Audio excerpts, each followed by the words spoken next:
Hello everyone, আজকে আমরা UGC net geography পেপারটা আলোচনা করব। তোমরা যারা 29 তারিখে এক্সাম দিচ্ছ তোমাদেরকে বলবো ভালো করে পেপারটা পড়ো, পেপার 1 প্লাস পেপার 2। আর তোমরা সব থেকে বেশি টার্গেট করো যেগুলো প্রিভিয়াস ইয়ার কোয়েশ্চেন পেপারে পড়েছে বা যে অপশানগুলো দেওয়া আছে সেই অপশান থেকেও তোমাদের কিন্তু প্রশ্ন তৈরি হতে পারে। পেপার 1 আর পেপার 2 তোমরা সব থেকে বেশি ফোকাস করো পেপার 2 এতে, কারণ এখান থেকে আমাদের 200 নম্বরের কোয়েশ্চেন আসছে। 200-র মধ্যে তোমরা চেষ্টা করো এই পেপারটাই 170 রাখার বা মিনিমাম 150, কারণ তোমাদের এখানে নেগেটিভ মার্কিং থাকছেও না। আর পেপার 1-এ তোমাদের 100 নম্বরের কোয়েশ্চেন থাকছে। 100-র মধ্যে তোমরা চেষ্টা করো এখানে মিনিমাম 70 তোলার, তাহলে কিন্তু তোমরা কাট অফ ক্লিয়ার করে নেবে। কাট অফ তোমাদের আগের বছর কিরকম এসেছিল সেটা আমি তোমাদের একবার দেখিয়ে দিচ্ছি। দেখো, এটা হচ্ছে ইউজিসির কাট অফ 2024 সালের যে পিডিএফটা তোমাদের পাবলিশড হয়েছিল ওয়েবসাইটে। সেই পিডিএফটার কিছু অংশ যেটা আমাদের জিওগ্রাফি পেপারটা রয়েছে, তো আমি সেটা তোমাদের ক্রপ করে নিয়েছি। প্রথমে আমরা যদি এখানটা দেখি, প্রথমে দেখো আনরিজার্ভ ক্যাটাগরি অর্থাৎ ইউআর ক্যাটাগরি, জেনারেল ক্যাটাগরির কিন্তু 208 উঠেছিল highest cut of for JRF. এখানে টোটাল 86 জন স্টুডেন্ট অ্যাপ্লাই করেছিল, তার মধ্যে কিন্তু 208 হাইয়েস্ট উঠেছিল। তারপরে রয়েছে ওবিসি নন ক্রিমিলিয়ার, তোমাদের 78 জন অ্যাপ্লাই করেছিল জেআরএফ এর জন্য, হাইয়েস্ট কাট অফ উঠেছিল 198। ইডব্লিউএস ক্যাটাগরি তোমাদের হাইয়েস্ট 204 কাট অফ উঠেছিল, 24 জন এখানে অ্যাপ্লাই করেছিল। এসসি আর এসটি, এসসি হচ্ছে 186 highest cut of, R ST হচ্ছে 180। বাকি পিডব্লিউডি এবং তার ভেরিয়াস ক্যাটাগরি রয়েছে হাইয়েস্ট 180। আর এইগুলো হচ্ছে কতজন স্টুডেন্ট এখানে অ্যাপিয়ার হয়েছিল, এটা আমি বললাম জিআরএফ ক্যাটাগরির জন্য। এরপর হচ্ছে অ্যাসিস্ট্যান্ট প্রফেসর, জেনারেল ক্যাটাগরির হাইয়েস্ট উঠেছিল 186 আর অ্যাপ্লাই করেছিল 1035 জন স্টুডেন্ট। তারপরে আসছে ওবিসি নন ক্রিমিলার, তোমাদের হাইয়েস্ট উঠেছিল 178 for assistant professor. Total student কিন্তু এখানে অ্যাপ্লাই করেছিল 794 জন স্টুডেন্ট।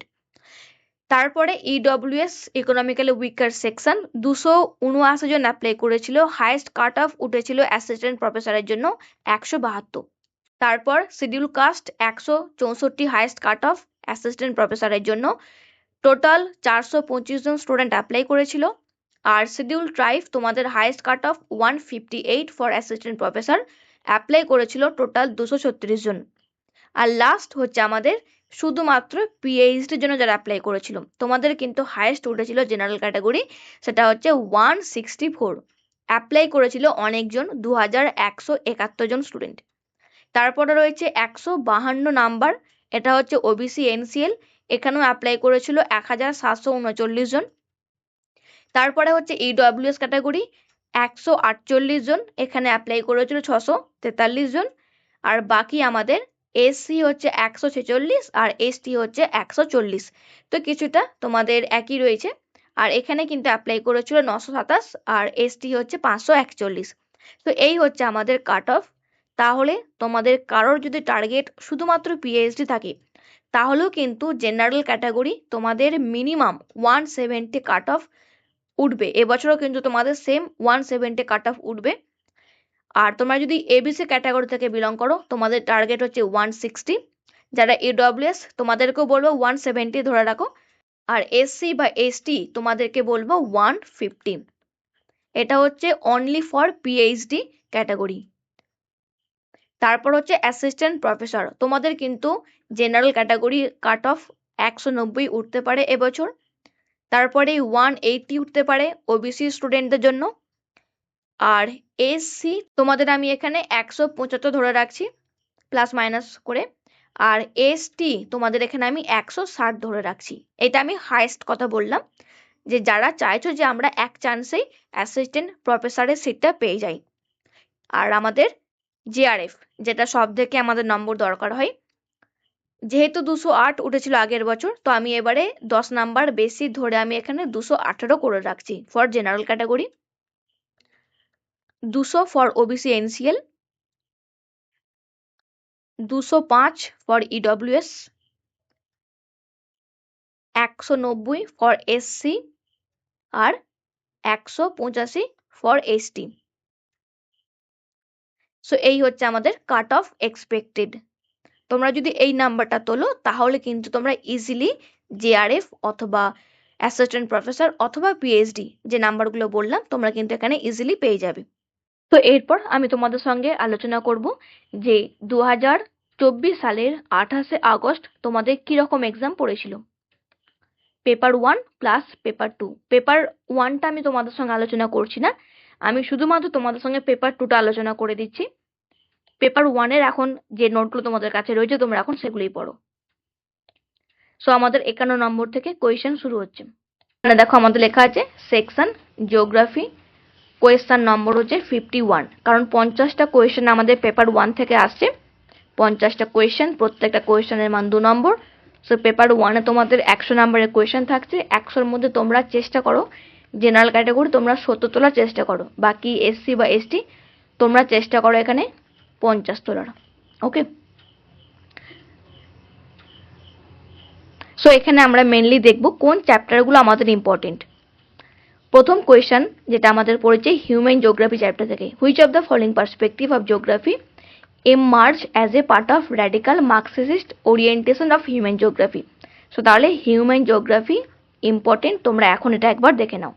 আর বাকি যেগুলো অপশানে দেওয়া আছে সেই অপশানের ডেফিনেশনগুলো মানে বিহেভিয়ারাল জিওগ্রাফি কি, পজিটিভিজম কি, কোয়ান্টিটেটিভ রিভলিউশন কি বা রাশিমাত্রিক বিপ্লব, ফেমিনিস্ট জিওগ্রাফি কি, এই প্রত্যেকটার অপশানগুলো তোমরা ডেফিনেশন দেখে নাও, প্লাস তার সঙ্গে কোন ভৌগোলিক এই ডেফিনেশনগুলো দিয়েছিল সেই ব্যক্তির তোমরা এখানে নামগুলো কিন্তু খাতায় নোট করে নাও।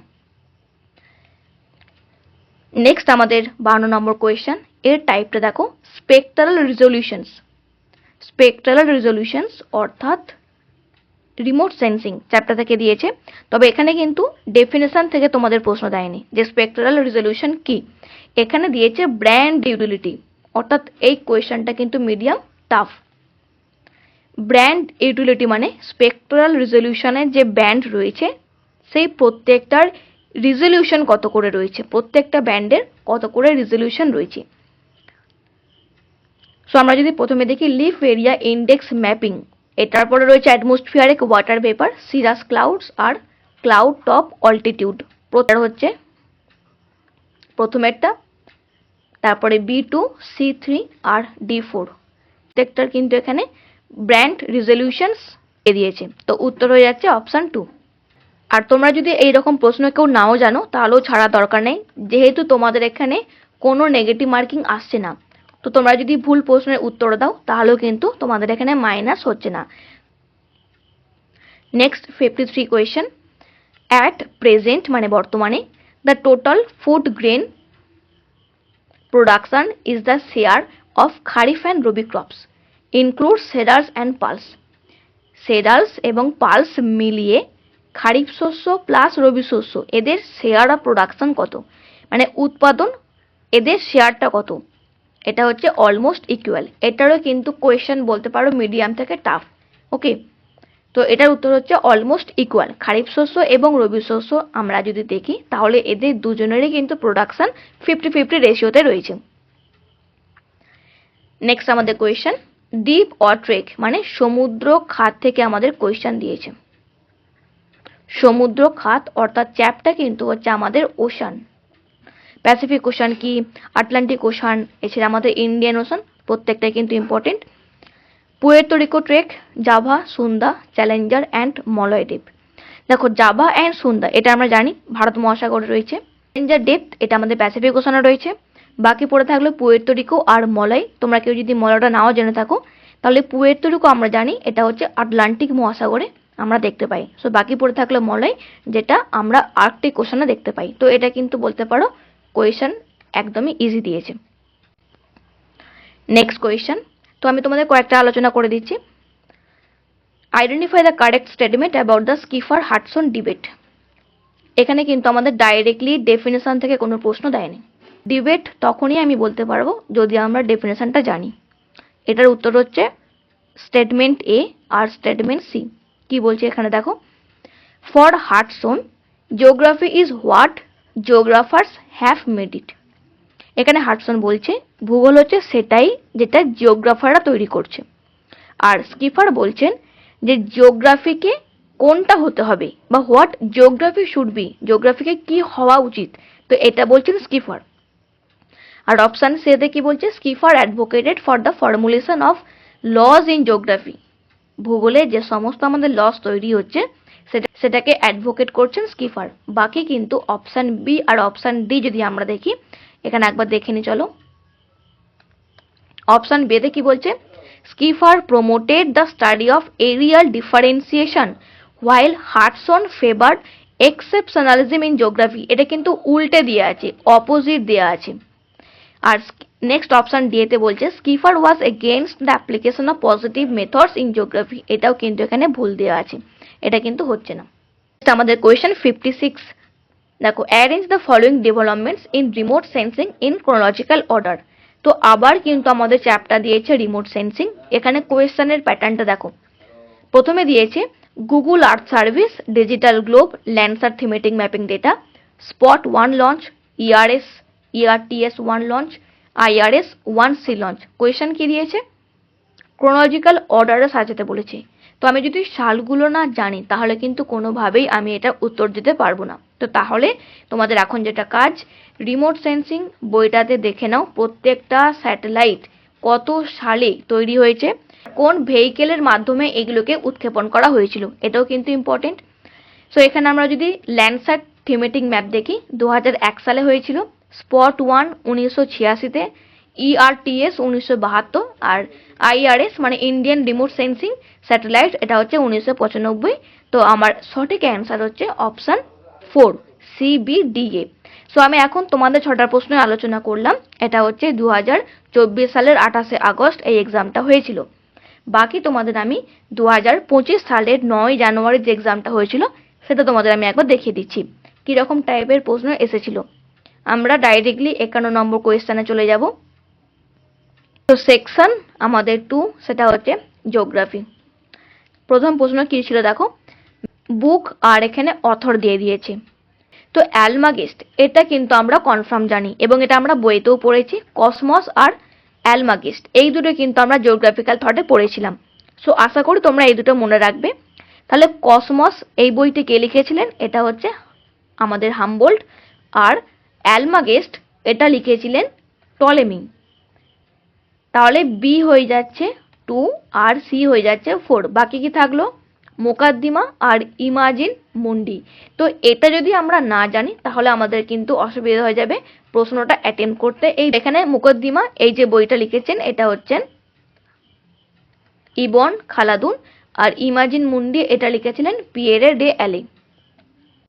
এখান থেকে তোমরা নোট করে নাও কেউ যদি না জেনে থাকো। নেক্সট কোয়েশ্চেন দেখো, with regard to the ocean salinity. So আবার কিন্তু আমাদের চ্যাপ্টার চলে এলো ওশান। তাহলে তোমরা এখান থেকে কি কি পড়বে, Pacific ocean, Atlantic ocean, Indian ocean, এই 3টে ওশানের প্রত্যেকটা ডিটেলস, মানে এখানে কি কি ওশান ট্রেক রয়েছে, এদের কি কি ইম্পর্টেন্স রয়েছে, প্লাস এখানে তোমার কি কি কারেন্ট বা কি কি স্রোত এখান দিয়ে গেছে সেটা আমাদের পড়তে হচ্ছে, প্লাস তার সঙ্গে স্যালিনিটি, তার সঙ্গে ডেনসিটি, সবচেয়ে কোন মহাসাগরের বেশি আর কোন মহাসাগরের কম, প্রত্যেকটা কিন্তু আমাদের এখানে পড়তে হবে। তো এখানে যেটা সঠিক উত্তর হচ্ছে স্টেটমেন্ট এ, বি আর স্টেটমেন্ট ডি।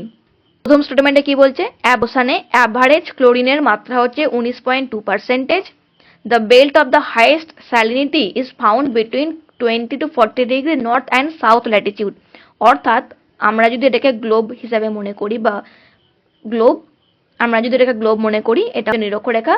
সো নিরক্ষীয় অঞ্চল 0 থেকে 10 ডিগ্রির মধ্যে রয়েছে, বাকি 10 থেকে 20, তাহলে 20 থেকে 40 ডিগ্রি এই অঞ্চলটা হচ্ছে আমাদের সব থেকে হাইয়েস্ট লবণতা যুক্ত অঞ্চল। মানে এই অঞ্চলে যে সমস্ত ওশানগুলো রয়েছে এই সমস্ত ওশানে আমরা কিন্তু লবণতার পরিমাণ সব থেকে বেশি দেখতে পাই।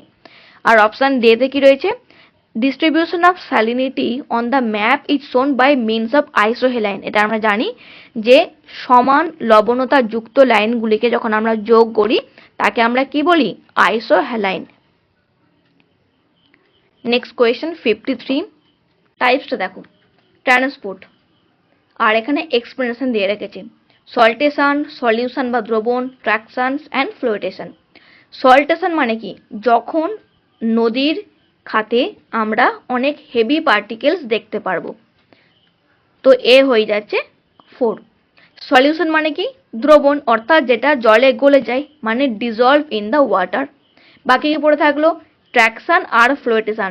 এবার ফ্লোটেশন মানে কি? যে জিনিসটা জলের ওপর ভেসে থাকছে, অর্থাৎ সারফেস অফ দ্য রিভার। তো সি হয়ে গেল, অপশন ডি হয়ে গেল 3 নম্বর। আর বাকি পড়ে থাকলো ট্র্যাকশন। এটার মানে হচ্ছে হেভিয়েস্ট মেটেরিয়ালকে যখন আমরা টেনে নিয়ে আসি অ্যালোন দ্য বেড রিভার, সেটা হয়ে যাচ্ছে ট্র্যাকশন। নেক্সট আমাদের কোয়েশ্চন 54। দেখো, arrange the following states in ascending order, মানে ছোট থেকে বড় আকারে আমাদের সাজাতে হবে বলেছে, মানে ছোট থেকে বড় আকারে সাজাতে হবে according to their date of formation.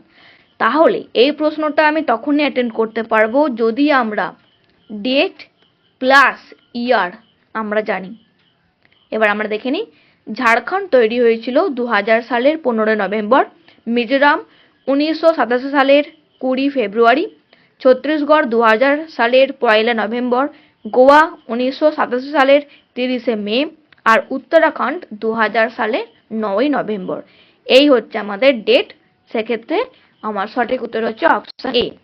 Next question দেখো, আবার এখানে কিন্তু বুক থেকে দিয়েছে। এটা হচ্ছে স্যাক্রেড জিওগ্রাফি বইটি লিখেছিলেন ডায়না এল এক। Next question, dynamic theory of Tides,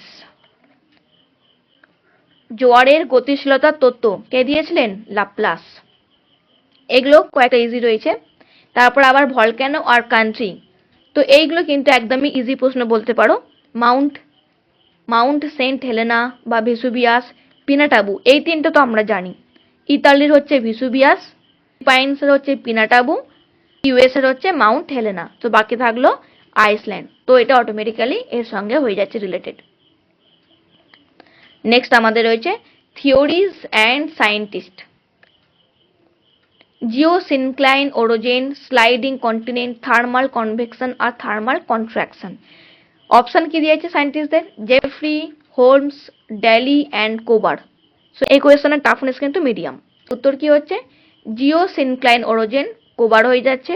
sliding continent ডালে, থার্মাল কনভেকশন কারেন্ট হোমস, আর থার্মাল কন্ট্রাকশন হয়ে যাচ্ছে জেফ্রিস।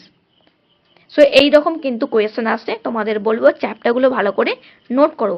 এই চ্যাপ্টারগুলো তোমরা কিন্তু বাড়িতে পড়ে নাও, এখনো তোমাদের কাছে 7 দিন সময় রয়েছে। তো আমি তোমাদের এই কয়েকটা আলোচনা করছি, বাকি তোমাদের যেরকম রেসপন্স আসবে আমি তোমাদের সেরকম কিন্তু কন্টেন্ট এখানে নিয়ে আসবো বা আমি কন্টিনিউ করবো পরবর্তীকালে। Next question 59, as per 2011 census arrange the following states on the basis of their percentage, মানে কোন স্টেটে জনসংখ্যা সব থেকে বেশি আর কোন স্টেটে জনসংখ্যা সব থেকে কম। অ্যাসেন্ডিং অর্ডার মানে ছোট থেকে বড় আকারে সাজাতে বলেছি। সব থেকে কম জনসংখ্যা দেখা যায় সেটা হচ্ছে কেরালা, তারপর তামিলনাড়ু, তারপর মিজোরাম, আর তারপরে হচ্ছে আমাদের Goa.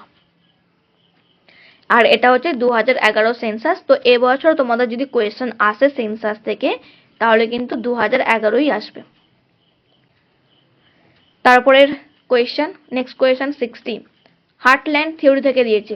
Heartland theory which of the among are followings are correct, এর মধ্যে কোনটা সঠিক হার্টল্যান্ড থিওরি নিয়ে? তো সঠিক হয়ে যাচ্ছে স্টেটমেন্ট এ, তার সঙ্গে স্টেটমেন্ট সি, আর তার সঙ্গে স্টেটমেন্ট ডি। নেক্সট আমাদের question, what are the ideal conditions for the location of ship building industry. So এটা হচ্ছে ইকোনমিক জিওগ্রাফি চ্যাপ্টার। এটার সঠিক উত্তর হচ্ছে proximity to iron and steel industry and skill labour. তো শিপ বিল্ডিং ইন্ডাস্ট্রি মানে কি? ভারী শিল্প। তো ভারী শিল্প কোথায় তৈরি হবে? যেখানে সব থেকে বেশি ইন্ডাস্ট্রি আর স্কিল লেবার আমরা পাই, তাহলে কি হবে? আমাদের কস্ট বা মার্কেট প্রাইস আমাদের কম লাগবে। তো আমাদের পরিবহন ক্ষমতা বা আমাদের ট্রান্সপোর্টেশন কস্ট সেটাও কিন্তু অনেকটা কম হবে। Question 62, are simple example of the linear food chain ecosystem থেকে দিয়েছে বা বায়োস্ফিয়ার বলতে পারো। সিম্পল এক্সাম্পল সঠিক উত্তর হচ্ছে প্রথমে হয়ে যাচ্ছে আমাদের গ্রাস, তারপরে হচ্ছে ইনসেক্ট, যেহেতু গ্রাসকে ডাইরেক্টলি কনজিউম করছে ইনসেক্টকে কে কনজিউম করছে? ফ্রগস। তারপরে ফ্রগসকে কে কনজিউম করছে? স্নেকস। আর স্নেকস এর পরে কে আসছে? বা বাজ পাখি। একদমই ইজি প্রশ্ন। সো এইরকম কিন্তু আমাদের প্রশ্নের মান। তোমরা যদি বলো যে এটা কন্টিনিউ করতে, তাহলে সেটা আমাকে তোমরা জানাও, আমি তোমাদের সেরকম কন্টিনিউ করব।